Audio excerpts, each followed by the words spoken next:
भोलू एक और गांव से आया जो ट्रेन न मिलने पर गांव में कहीं रात गुजारने की जगह देख रहा था। उसको दूर से एक मंदिर के अंदर से रोशनी दिखाई दी। शुक्र है भगवान का, कहीं तो रोशनी की झलक मिली। इस बारिश में भीगने से अच्छा है मैं आज रात वहीं रुक जाऊं। ये बोलकर भोलू मंदिर के अंदर चला जाता है। भाई ये मौसम तो जैसे जान लेने पर उतारू है।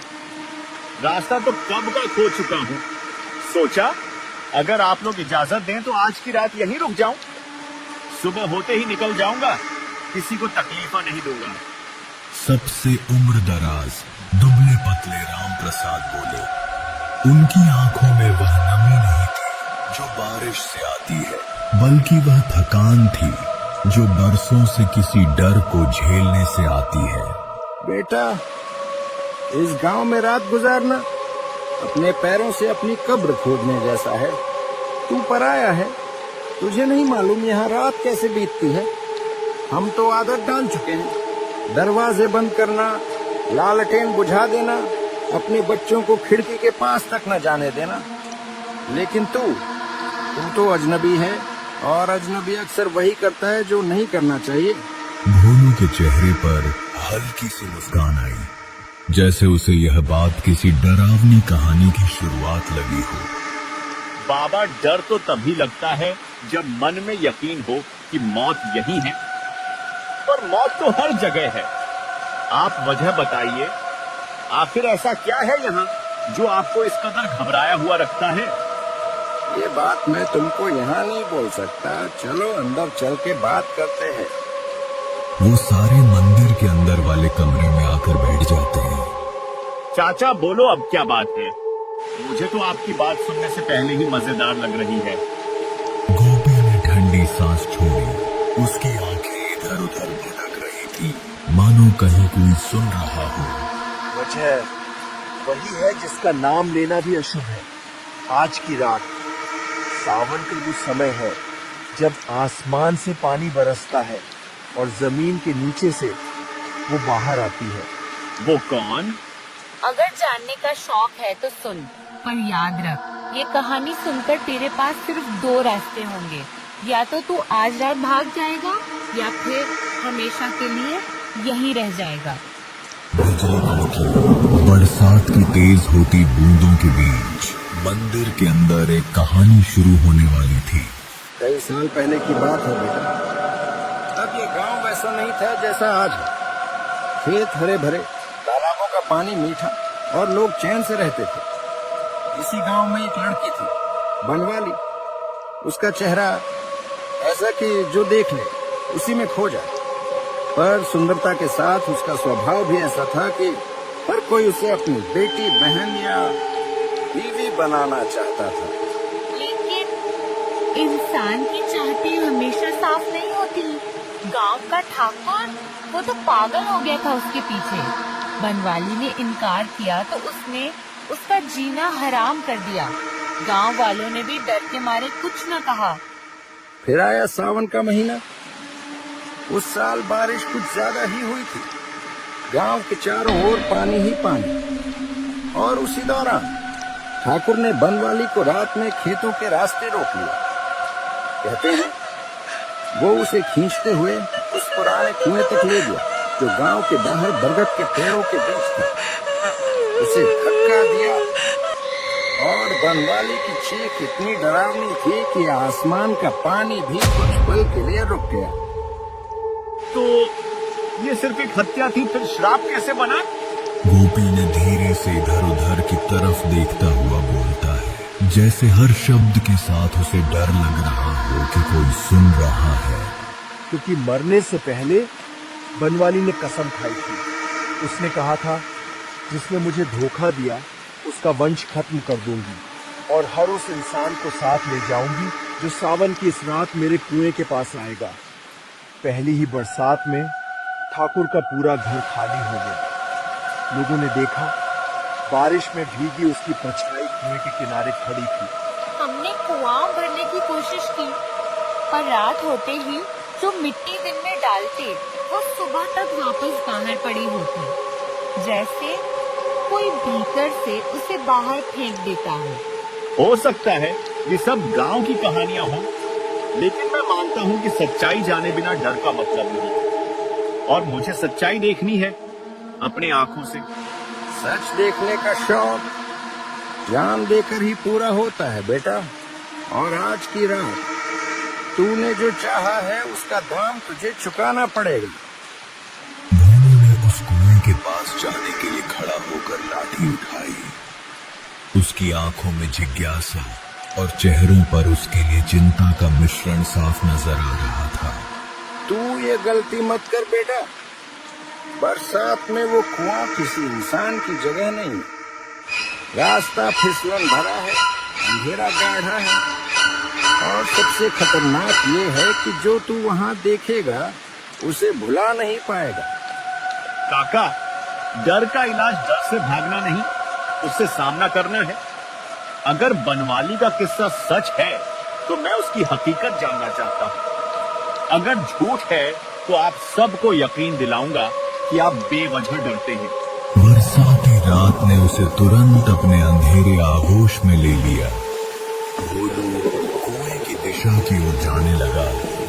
कुएं की दिशा में जाने वाली पगडंडी कीचड़ से लथपथ थी और हर कदम पर अजीब सी सिसकियों जैसी आवाज आ रही थी। वो चाचा और वो गोलू तो कुछ ज्यादा ही डर रहा था। पता नहीं इस गांव में इतने डरपोक लोग ही रहते हैं। हमारे गांव में तो भूत भी लोगों से डरते हैं। दूर से वो पुराना कुआं अब साफ दिखने लगा था। बरगद के झूलते जटाए जैसे किसी बूढ़े राक्षस के हाथ में जो अपने शिकार को लपेटने के इंतजार में है।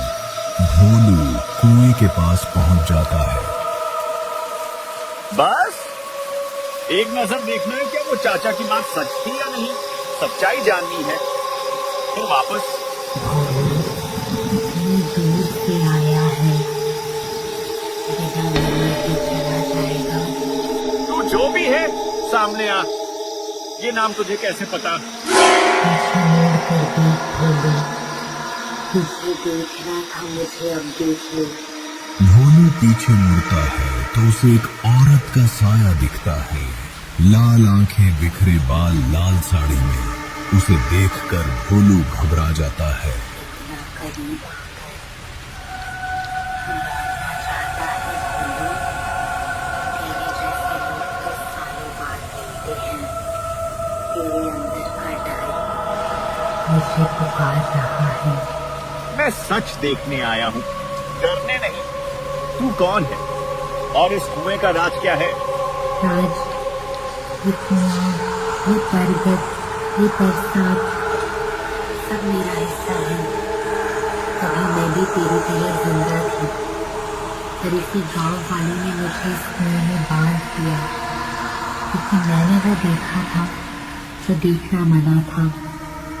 अब हर सावन की रात मैं किसी न किसी को साथ ले जाती हूँ। मैं तेरे खेल का हिस्सा नहीं बनूंगा। अचानक कुएं में से हाथ निकले और भोलू की ओर बढ़े। भोलू उनको डंडे से मारने लगा। भोलू वहां से भागने लगता है। अब बारिश पहले से ज्यादा भयानक हो रही थी। बचाओ बचाओ, राम प्रसाद चाचा, गोलू बचाओ मुझे। मैं अभी मरना नहीं चाहता। मुझे उन सब की बात मान लेनी चाहिए थी। तभी बनवाली उसके सामने आ जाती है। भोलू वहीं रुक जाता है। अब तेरा भागने का कोई फायदा नहीं। घंटी की आवाज सुन के पीछे देखने वाला आज तक यहाँ से जिंदा वापस नहीं जा पाया है। मुझे जाने दे, मैं तो बस यहाँ पर सच्चाई का पता लगाने आया था। मैं तो तुम्हारी कहानी सुनने आया था। तुझे मेरी कहानी सुननी है? तुझे बताया नहीं किसी ने कि यहाँ आने का मतलब मौत को गले लगाना। अब तू भी मरेगा। अगले ही पल भोलू का शरीर कुएं के पानी में समा गया।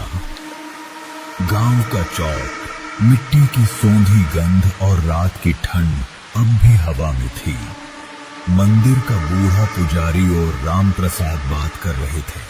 राम प्रसाद, सुना, कुएं के पास कोई अजनबी गायब हो गया, बस टूटी लालटें मिली है और उसके जूते कीचड़ में दबे हुए थे। मैंने उसे मना किया था, कहा था कि उस रास्ते मत जाना, पर वो नहीं माना। अब वो वही है जहाँ बाकी सब हैं। बाकी सब? किसकी बात कर रहा है तू? बरसात का कुआं किसी को लौटने नहीं। रात का समय था। किशन अपने घर के बाहर नीम के पेड़ के नीचे बैठा था। उसकी आंखें दूर फैली अंधेरी जमीन पर टिकी थीं।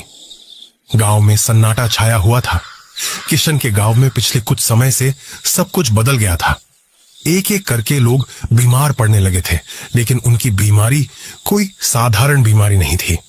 वे जागते हुए नींद में चलते, अजीबोगरीब बातें करते और कभी कभी तो अपनी ही परछाई से डर जाते थे। गांव वाले फुसफुसाते थे कि गांव पर किसी बुरी आत्मा का साया पड़ गया है। किशन को याद आया, कुछ महीने पहले की बात है। गांव के मुखिया का बेटा रमेश अचानक एक रात से ही अजीब हरकतें करने लगा था।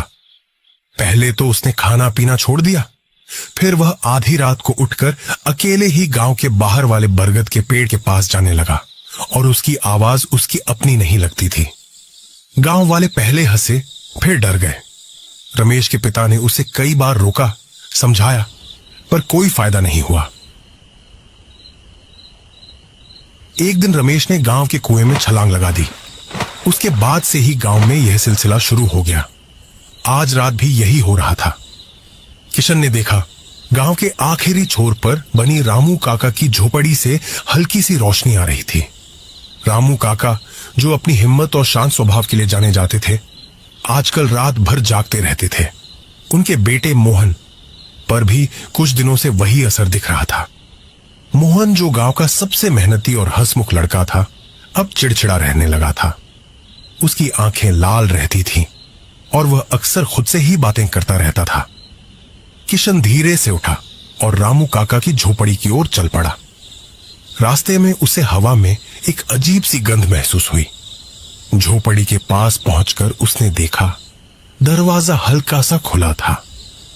अंदर से मोहन की आवाज आ रही थी। मुझे यहां रहना पसंद नहीं, यह जगह मुझे जलाती है। रामू काका घबराए हुए बैठे थे।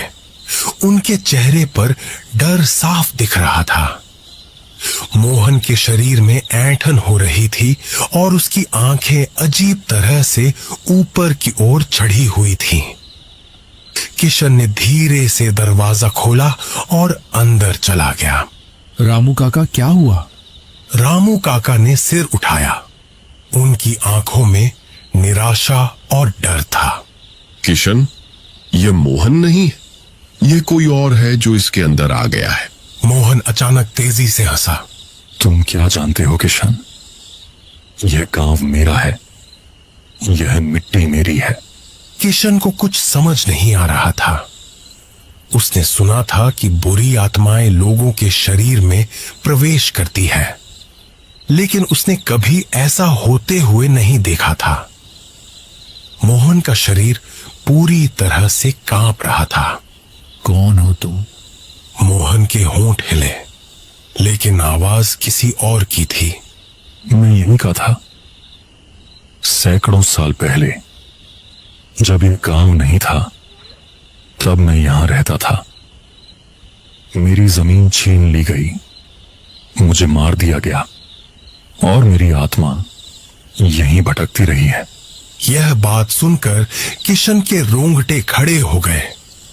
उसने सुना था कि गांव के इस हिस्से में पहले कभी कोई पुराना टीला था, जिसे बाद में समतल करके खेती की जमीन बना दिया गया था। अब उसे समझ में आ रहा था कि गांव में यह सब क्यों हो रहा था। तुम क्या चाहते हो? मैं अपनी जमीन वापस चाहता हूं। मैं इस गांव को तबाह कर दूंगा, एक एक करके सबको अपना बना लूंगा और फिर ये गांव फिर से मेरा होगा। मोहन के शरीर में एक तेज झटका लगा। रामू काका चिल्लाए, किशन, इसे रोको। मोहन के अंदर की आत्मा झोपड़ी से बाहर निकलने के लिए तेजी से बढ़ा। किशन को लगा कि अगर यह आत्मा गांव के बाकी लोगों तक पहुंच गई तो सब खत्म हो जाएगा। उसने बिना सोचे समझे मोहन को पकड़ लिया। मोहन का शरीर बर्फ की तरह ठंडा था और उसकी शक्ति सामान्य से कहीं ज्यादा थी। किशन ने मोहन को जोर से पकड़ा, लेकिन मोहन उसे धक्का देकर हट गया। उसकी आंखें अब पूरी तरह से सफेद हो चुकी थीं। उसने गांव की ओर देखा, जहां बाकी लोग अपने घरों में सो रहे थे, इस बात से अनजान कि उनके गांव पर कितना बड़ा खतरा मंडरा रहा है। किशन जानता था कि उसे कुछ करना होगा। उसने याद किया कि उसकी दादी अक्सर कहती थी कि बुरी आत्माओं को पवित्र चीजों से दूर रखा जा सकता है। उसे गांव के मंदिर का तुलसी का पौधा याद आया। वह जानता था कि उस पौधे में एक खास शक्ति है। रामू काका, तुलसी का पत्ता।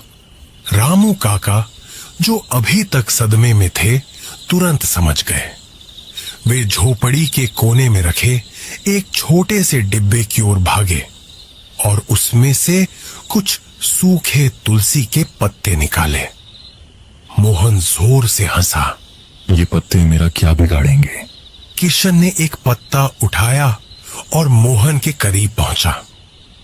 जैसे ही उसने पत्ता मोहन की ओर बढ़ाया, मोहन का शरीर पीछे की ओर झुक गया। उसकी आंखों में दर्द साफ दिख रहा था। किशन ने हिम्मत नहीं हारी। उसने एक और पत्ता उठाया और मोहन के माथे पर रख दिया।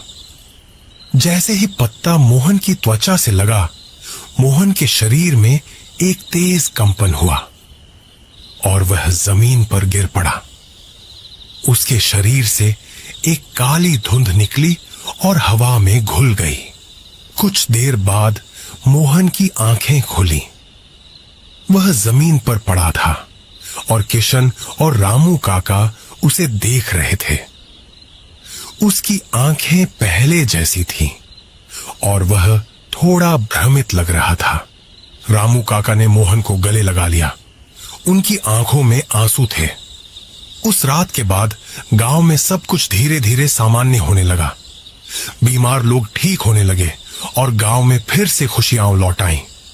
किशन ने उस बरगद के पेड़ के नीचे और गांव के चारों ओर तुलसी के पौधे लगाए, ताकि कोई भी बुरी आत्मा फिर से गांव में प्रवेश न कर पाए।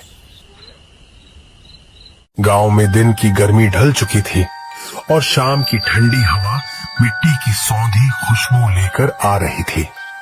ये शाम बाकी शामों से अलग थी। हवा में एक अजीब सी बेचैनी थी। आसमान में काले काले बादल छाए हुए थे, जो एक दूसरे से टकराकर गरज रहे थे। गांव के लोग अपने अपने घरों में लौट रहे थे, जैसे किसी अनजाने खतरे को भाप गए हो। मीना अपने छोटे से घर के आंगन में बैठी आसमान को देख रही थी। उसके चेहरे पर घबराहट साफ थी। उसके पति रामू अभी तक घर नहीं लौटे थे। वो शहर के बाजार में लकड़ी बेचने गए थे और ऐसी तूफानी रात में उनका सफर मुश्किल हो सकता था। मीना ने घर के दरवाजे मजबूती से बंद करके बैठ गई। जैसे ही उसने दरवाजा बंद किया, तभी बिजली कड़की और भयंकर बारिश शुरू हो गई। हवा इतनी तेज थी कि लगता था घर की छत उड़ जाएगी। खिड़कियों पर बारिश की बूंदें ऐसे पड़ रही थी जैसे कोई बाहर से पत्थर मार रहा। रानी छोटी थी और उसे बारिश की आवाज से डर लग रहा था। बापू कब आएंगे? जल्दी आएंगे मेरी रानी। लेकिन मीना के दिल में एक अजीब सा डर बैठ गया था। उसे याद आया कि गांव के बूढ़े लोग कहते थे कि ऐसी तूफानी रातों में जंगल के रास्ते पर एक भटकती हुई आत्मा निकलती है। वो आत्मा उन लोगों को ढूंढती है जो अंधेरे में अकेले होते हैं। वो उनकी आवाज की नकल करती है और उन्हें अपनी तरफ बुलाती है। रात गहरी होती जा रही थी। बारिश का शोर अब कानों को भेद रहा था। तभी दरवाजे पर किसी के खटखटाने की आवाज आई। कौन है? मीना, मैं हूँ रामू। मीना का दिल धक से रह गया। वो सोची कि कोई भूत है, लेकिन ये तो रामू था। मैं दरवाजा खोलती हूँ। ये कहने के बाद वो दरवाजे की तरफ बढ़ी, लेकिन जैसे ही उसने दरवाजे खोला चाह, रानी ने उसे पीछे से कसकर पकड़ लिया। नहीं माँ, मत खोलो, वह बापू नहीं है। मीना चौंक गई। यह तुम क्या कह रही हो? रानी ने कांपती हुई आवाज में कहा। जब वो बोल रहे थे तो उनकी आवाज बहुत अजीब थी, जैसे कुएं में से आती है। मीना ने रानी की बात पर ध्यान दिया और उसका दिल बैठ गया। उसे याद आया कि गांव के लोग कहते थे कि उस भटकती आत्मा की आवाज में एक अजीब सी गूंज होती है, जो किसी भी इंसान की आवाज की नकल करने के बावजूद नहीं छपती। मीना दरवाजे से हटकर घर के एक कोने में अपनी बेटी के साथ दुबक कर बैठ गई। बाहर से आवाज फिर आई। क्या हुआ?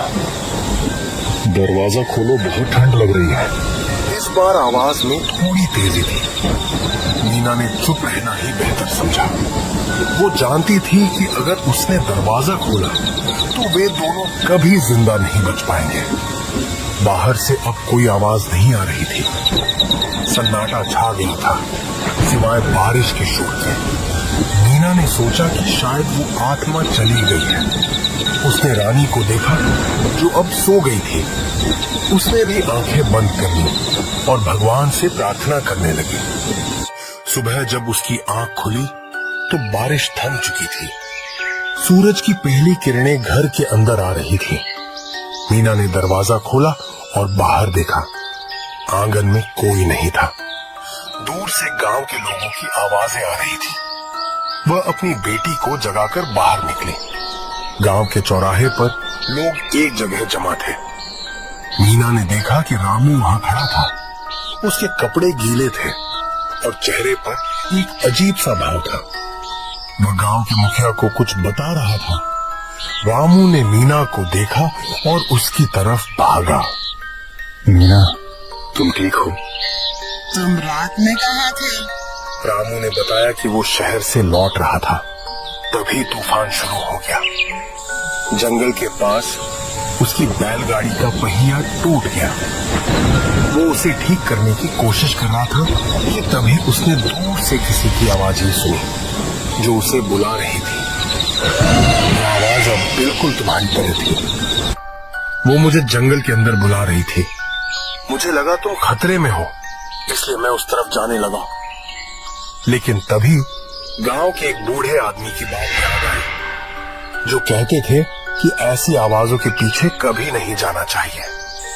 रामू ने आगे बताया कि उसने हिम्मत करके उस आवाज को अनदेखा किया और रात भर एक पेड़ के नीचे इंतजार किया।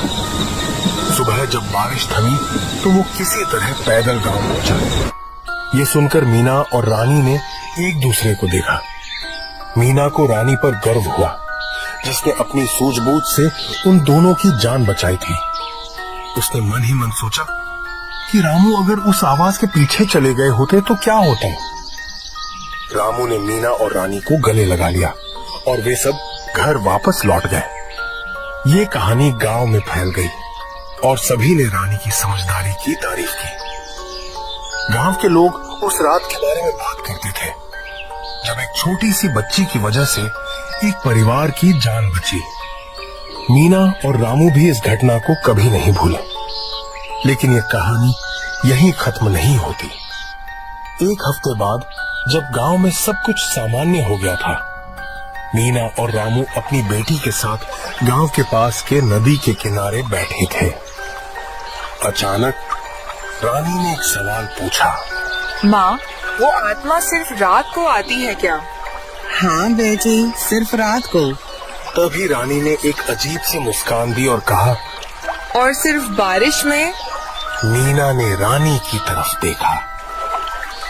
उसकी आंखें चमक रही थी, लेकिन उनमें बचपन की मासूमियत नहीं थी। रानी के चेहरे पर एक ऐसी मुस्कान थी जो उसे डरा रही थी। तुम यह सब क्यों पूछ रही हो? रानी हंसने लगी। उसकी हंसी की आवाज में वही अजीब सी गूंज थी जो मीना ने उस तूफानी रात को दरवाजे के बाहर सुनी थी। वो वही गूंज थी जो रामू को जंगल में सुनाई दी थी। रानी खड़ी हो गई और धीरे धीरे नदी की तरफ चलने लगी। यह सुनकर मीना और रामू डर से कांप उठे। वे समझ गए कि जिस आत्मा से वे बचे थे वो उनके घर में उनकी बेटी के शरीर में पहले ही आ चुकी थी। बारिश की वो रात अब बस एक कहानी नहीं थी, ये उनके साथ हमेशा रहने वाली एक हकीकत थी। और वो हंसी जो अब भी सुनाई दे रही थी बस एक शुरुआत थी।